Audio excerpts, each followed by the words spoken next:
48 तासांमध्ये 14 जणांचा संशयास्पद मृत्यू. हडपसरसह फुगेवाडी आणि दापोडी भागातील नागरिकांचा यामध्ये समावेश असल्याची माहिती. विषारी दारूमुळे मृत्यू झाल्याचा देखील आरोप.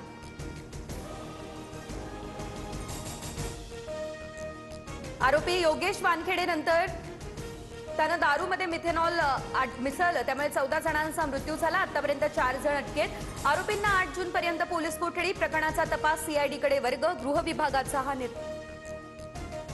मुख्यमंत्री देवेंद्र फडणवीस यांच्याकडून पुण्यातल्या विषारी दारूमुळे झालेल्या मृत्यू प्रकरणाची दखल. घटनेच्या मुळापर्यंत जाणार, कठोरात कठोर कारवाई करणार, फडणवीसांचं हे आश्वासन समोर. रोहित पवारांच्या कार्यकर्त्यांनी हडपसरमधील दारू अड्डा फोडला. विषारी दारू पिऊन 5 जणांचा मृत्यू झाला. या प्रकरणी आक्रमक पोलीस आरोपींना वाचवतायत, तर रोहित पवार यांचा हा आरोप.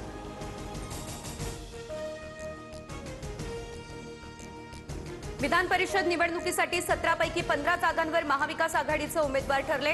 काँग्रेस 8, ठाकरे सेना 4, पवारांची राष्ट्रवादी 3 जागा लढणार.